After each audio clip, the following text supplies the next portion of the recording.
I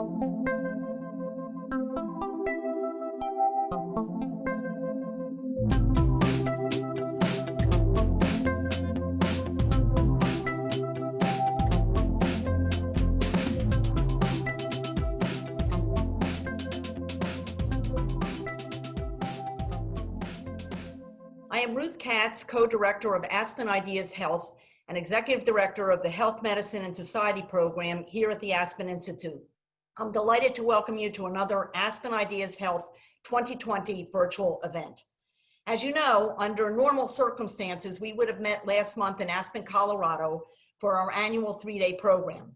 While that clearly was not possible this year, we don't want to lose touch, especially when the need for focused, factual conversations about health, medicine, and science has never been greater.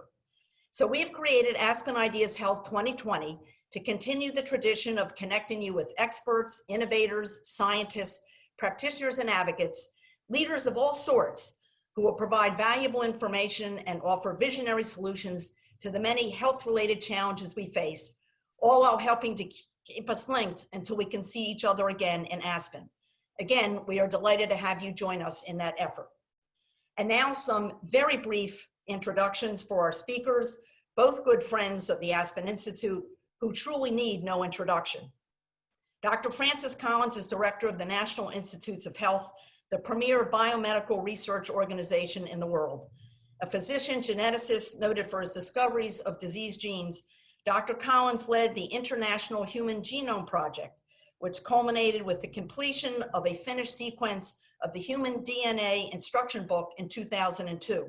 He is a member of the Institute of Medicine and the National Academy of Sciences, was awarded the Presidential Medal of Freedom in 2007, and received the National Medal of Science in 2009. In his spare time, as you will soon hear, Dr. Collins is also a musician. Renee Fleming is an acclaimed soprano who sings in the world's greatest opera houses and concert halls, and currently serves as co-director of the Aspen Opera Theater. As artistic advisor at large to the Kennedy Center, Ms. Fleming spearheads a collaboration with the National Institutes of Health focused on music, health, and neuroscience. She has presented her Music in Mind talks literally around the world. Ms. Fleming is the only classical artist to ever sing the national anthem at the Super Bowl, and is the recipient of numerous awards, including 4 Grammys and the National Medal of Arts. These two giants of their professions will be in conversation with John Hamilton, one of the very best in his own business of journalism. John is a correspondent for NPR's Science Desk who focuses on neuroscience and health risks. He's covered Ebola and contributed several pieces to the Science Desk series, The Human Edge, which looked at what makes people the most versatile and powerful species on Earth. In 2009, John received the Michael E. DeBakey Journalism Award for his piece on the neuroscience behind treating autism. This is indeed, I think you will all agree, an incredible all-star lineup. We want to thank the entire panel for taking time from their incredibly busy schedules to join us today for what promises to be an extraordinary discussion. With that, our thanks again to all of you in the audience for being with us today. We look forward to seeing you next time, very soon, for another Aspen Ideas Health 2020 event. With that, John, the Aspen stage is all yours. Thank you again, everyone, for being here. All right, well, time is tight, so let's get right to it. So Renee, you have devoted your life to the arts. When did you start thinking about how music could affect the brain?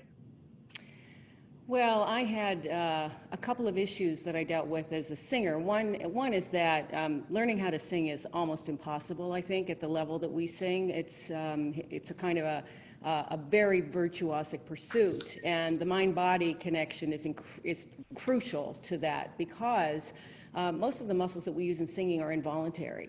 So we have to coax and tease our bodies into doing some of the roulades and high notes and the control and the virtuosity that we need. So that was one thing. Then I had a lot of somatic pain. And so that forced me to really start searching, what is this? What is causing this? I know this isn't real, because it would lift magically just before opening night or just as I went on stage.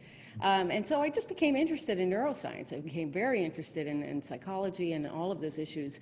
And then I saw that I kept reading in newspapers that researchers were looking at music in the brain and studying music in general. And I thought that was extraordinary. And I've been following it ever since. So how about you, Francis? You've been obviously singing and playing the guitar for a long time, in addition to a few other scientific pursuits. When did you start thinking about the link between brain science and art? I guess in a way I always have, because growing up, I was not surrounded so much by science as I was by music. My father was a folk song collector and a pretty good violin player, and music was what we did after dinner on a regular night in our little farmhouse. And so as I got more and more interested in science, I didn't really want to have these parts of myself separated out and disconnected from each other.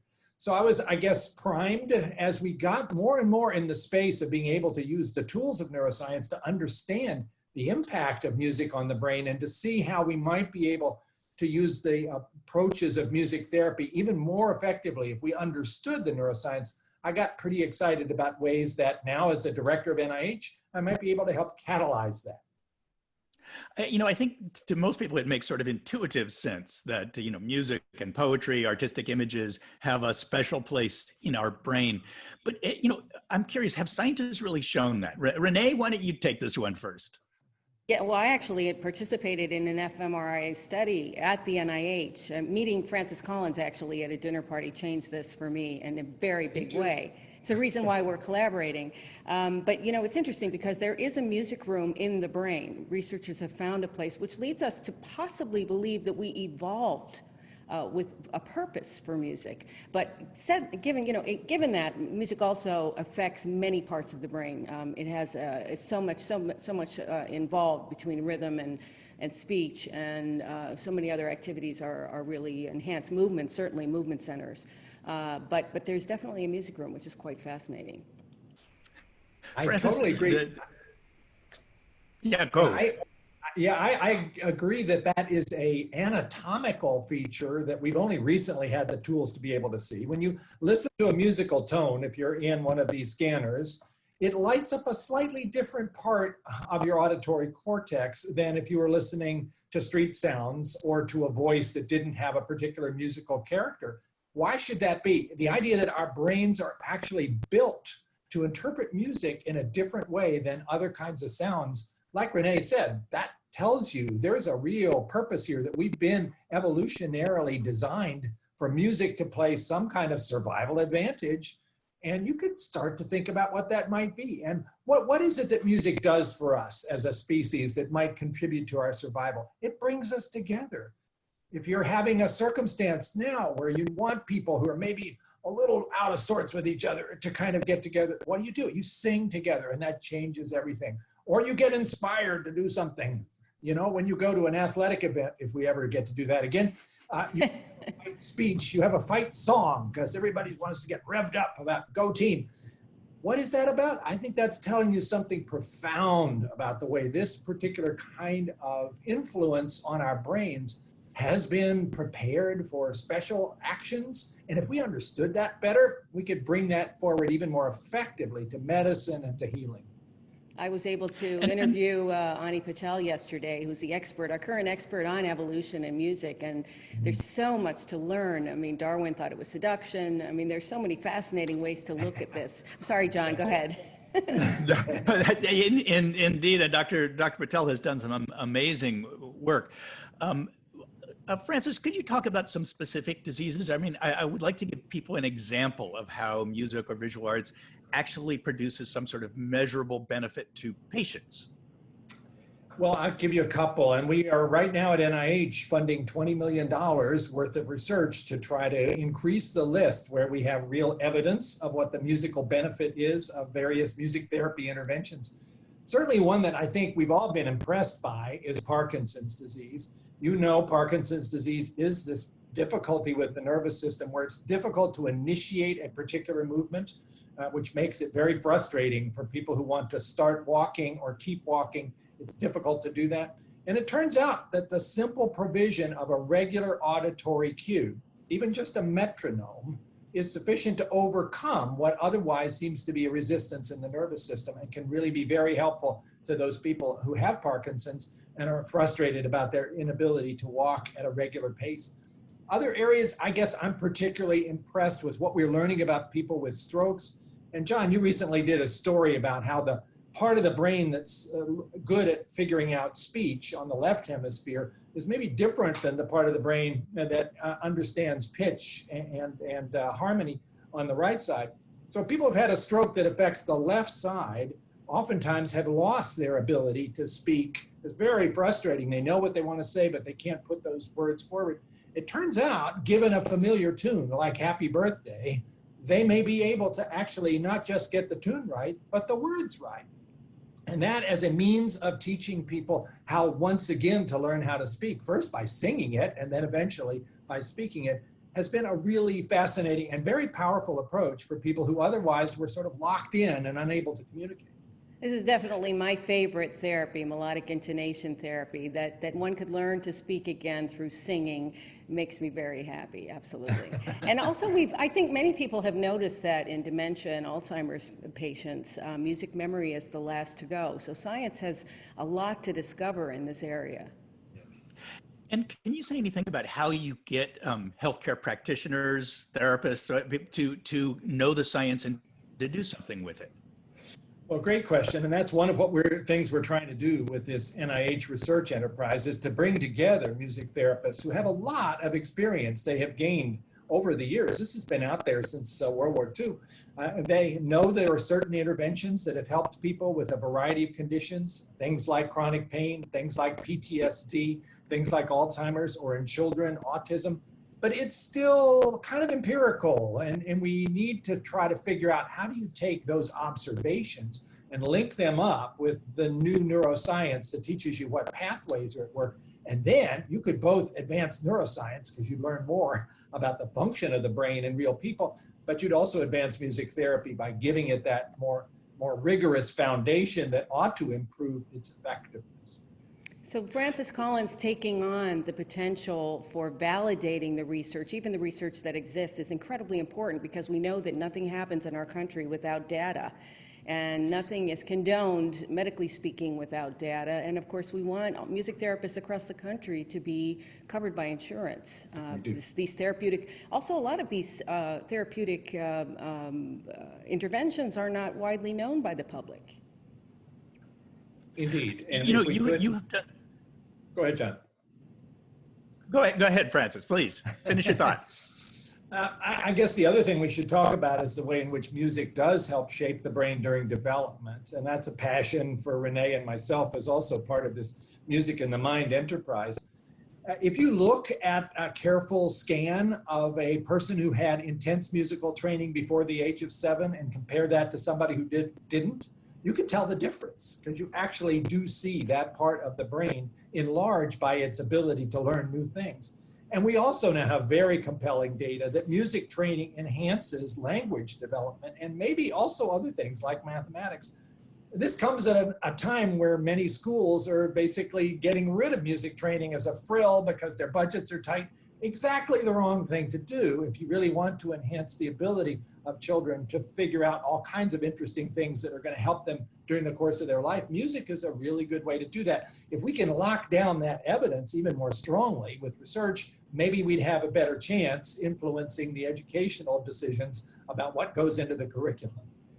My children will know all 50 states for the rest of their lives because of the 50 state songs. You know, we could use it more, I think. You know, it's one of the things that the brain does, of course, is emotion, not just intellect, right? And Renee, I think it's safe to say we're in a time where people are feeling a certain amount of stress. A lot of them are turning to music and, say, film for relief. Do we know why that is and what it does for them? Well, it's fascinating to me to learn also that emotion and memory are very much connected, which is one of the reasons why this is so useful for patients who are not well and with dementia. But I would say stress for sure. We want to encourage those alpha waves and you want to have a kind of a meditative quality and give yourself time to really look inward, to kind of absorb the incredible chaotic information we're receiving on a 24-hour basis right now. So music can really help with stress. I mean, it's certainly, when I'm singing the 4 last songs of Richard Strauss, my breathing slows down. And it's not because it's not challenging, it's very challenging. And I suspect that the audience has that same experience. And there's a recent study that points out that audience and performers will get on a similar brainwave, which is so fascinating to me. And the audience is even more inclined to participate with what is happening with the performer if they like the music than if they don't like it as much. Of course, that kind of makes sense. But so I think we'll learn more about performance practice as well. And I just hope it's not too long before I can sing publicly again. Thank you, Francis, for your efforts. I think we all hope that. We Yes. certainly do, especially you, Renee. My gosh, we did get to hear you sing God Bless America on the 4th of July, or at least some of us did, and that was a wonderful little brief respite. We need more. We need much more. Well, thank you I for would the say, news today. yeah, well, since we're talking about the current era we're in, I think it is interesting to see the ways in which music has been a source of comfort to people who are feeling lonely, stressed out, fearful, grieving about what we've lost, maybe grieving about the illnesses that they see around them of family and friends. And I have found for myself, and I've heard from many others, that this is a time where people really are reaching out for that kind of encouragement, that kind of nurture that you get from a specific kind of music.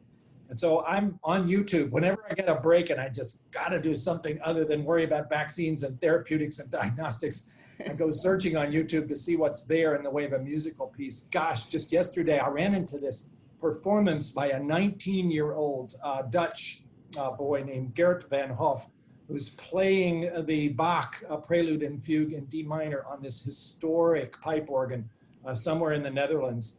And at the end of it, I was just absolutely bawling because it was so powerful. I needed that, actually, at that point. It was such the way it kicks into who you are, and you get chills, and then you get this feeling of emotion that's hard to explain, although I'm sure neuroscience is getting closer to telling us that. We all need that. So I hope everybody is taking full advantage of all the free music that's out there now on the web.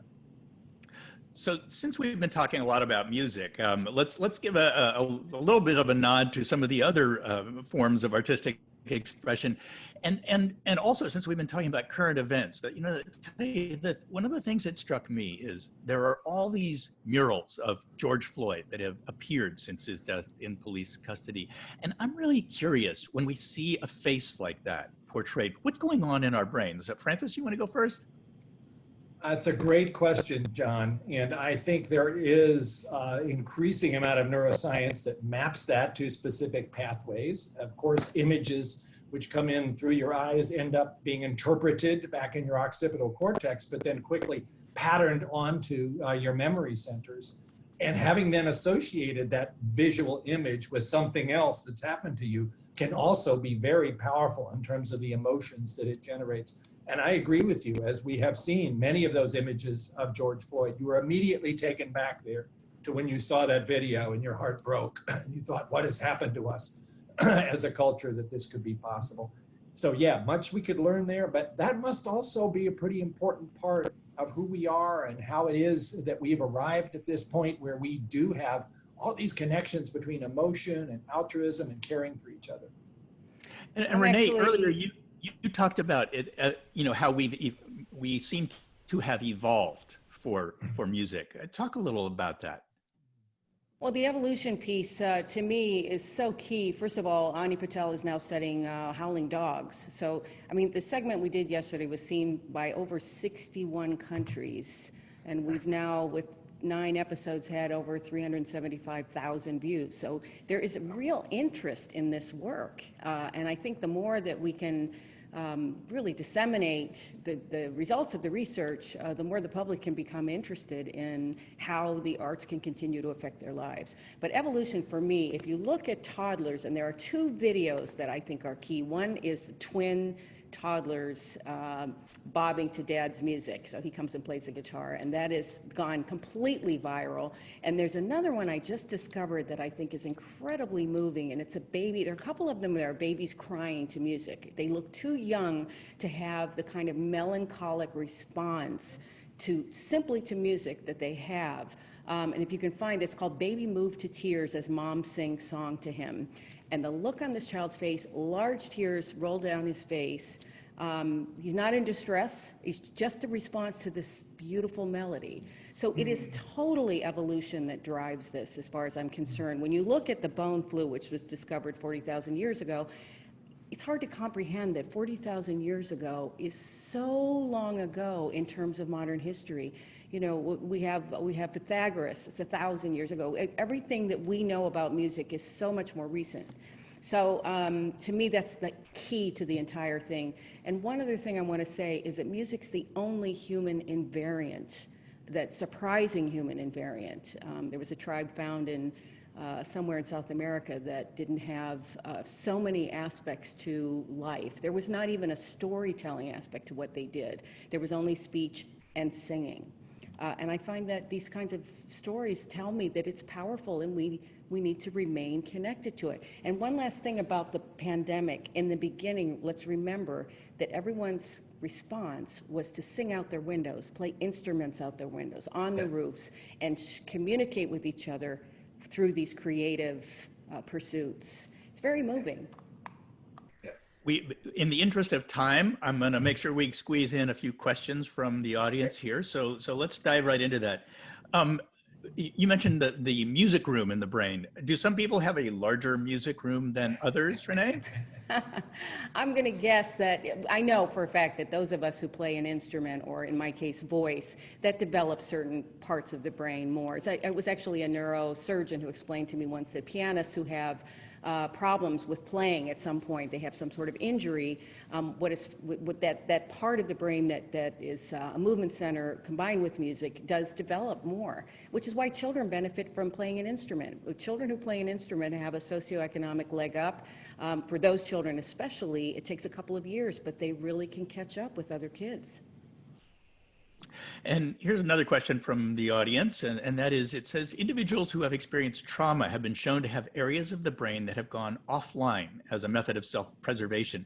Can music engage and possibly bring back these brain areas? Dr. Collins? That's a great question. And of course, the description of offline requires a whole lot of further description of the details to say exactly what's there. But certainly, and let's be clear, we still don't have the ability to look at all 86 billion neurons between your ears and see what they're doing at any given moment. So our ability to look at this is still at the somewhat limited resolution, although it's really cool and it's so much better than it was 10 years ago. So we use things like functional MRI scans or PET scans to tell you which parts of the brain are active. And it is the case that there are people who, after traumatic experience, seem to have a part of the brain that you would expect to be much busier, seems not to be so much so. I don't know what the current data would be about whether an appropriate music therapy could reactivate that, and if so, what the consequences would be for that person's experience. Would that be a good thing, or would they feel like they got sort of thrown back into a place they didn't want to go? But that's a great example of the kind of thing that we hope to do more to understand by bringing the neuroscientists and the music therapists together. And visual arts are important. I know that Turnaround Arts, which is a program that was started by President Obama and Michelle Obama, is now with the Kennedy Center, and I watched it functioning in an elementary school in DC and was completely blown away by it. But they said that the visual art therapy that they perform with children who have had trauma is extremely effective. So it's a question, again, of going back to science, of getting that all completely proven so that it can be supported on a larger basis, large scale. Yes. Here's a question about music other than classical music. The question is, what does high energy music like hip hop, punk, rock do to the brain? And how about music that connects to cultural traditions like ethnic and immigrant music? Dr. Collins, as somebody from an affordable rock and roll band, you want to comment on that? Yes, I am in the Affordable Rock and Roll Act, which is the name of my rock and roll band, which unfortunately had all of its gigs canceled for the last 17 weeks. So we're really frustrated. Can't wait to get back out there again. I think there is pretty good evidence that the way in which your brain reacts to music has something to do with whether you liked the music or not. Renee was saying a little bit ago that that may be true in terms of how your brain waves interact with the performer, but it also is going to reflect what your own response is. I would probably not have a particularly happy reaction to certain types of music, and I would be overjoyed with others, and that's culturally acquired along the way, to be sure. But everything seems to have its impact in a certain way. One of the things we do know, and this has been very dramatically shown, if you want to ask what is it that lights up your brain in the most dramatic way, bringing all kinds of parts of your cortex into the action, it's improvisation. It's where you are not sure where you're going and you're actually pulling in every kind of idea and creative juice together. That's when your brain really lights up into an amazing picture. So that tells you something as well. Maybe we should be doing more of that as part of education as opposed to memorize this stuff. It should be, okay, improvise something. Learn how to play an instrument, but just make something up. But the other interesting thing about that is you have to shut down the part of your brain that is judgmental in order to improvise. And that's a great exercise as well, because we're constantly afraid of making a mistake. So it is a fabulous exercise. And I'd mention one other thing about that kind of music. There is music that definitely puts us in a state of trance. And trance can be a very healing thing. And historically, it's been used literally to heal people, where people would play music for a week in certain cultures in order to heal someone. So there's a lot we don't know about what trance does specifically, but it's very exciting to think of the future of this field. I think we have time for just one more question, I think. And this is probably a good one to make our final question. The question is this: technology has allowed for advances in brain imaging and mapping. In what ways are we still limited in studying the brains and therefore neuroarts? Well, as I said earlier, we'd love to be able to look even more deeply into how the various connections, the various circuits in the brain are doing what they're doing at a really fine level of detail, right down to the individual neuron. And there's a lot of work going on in that space. The Brain Initiative, as it's called, is now in year 6 of a 10-year effort. It's international. It's developing a lot of technologies that do get you deeper and deeper into the details. And I can't wait to see how that begins to shed light on how a lot of the ways in which we interact with music affects us and how we could use that even more therapeutically.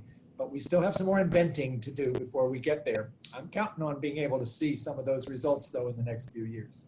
When the technology keeps improving, doesn't it? And I want to mention, since Ruth Katz gave us such a wonderful introduction, that I'm working with her and Johns Hopkins on a neuroarts blueprint, which is looking at the field of neuroaesthetics, which really combines all of the arts and really everything, including architecture and including our appreciation of nature, of beauty, how our senses are impacted by pretty much anything that we experience, and particularly at this level of beauty of whatever has a huge effect on us. And so this is going to be very exciting. I think this is we're going to announce in a year the results of many, many years of work. Susan McNamson from Johns Hopkins has done a phenomenal job of putting together a group on this.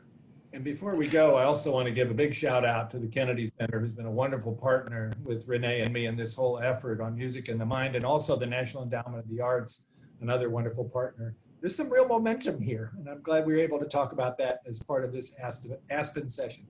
And please tune into my Tuesday program at 5 o'clock every week. It's specifically about this subject, and we try to make it engaging.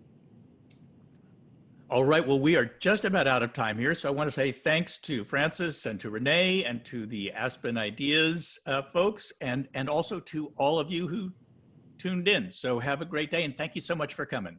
Thank you, Thanks, John. Thanks, Renee.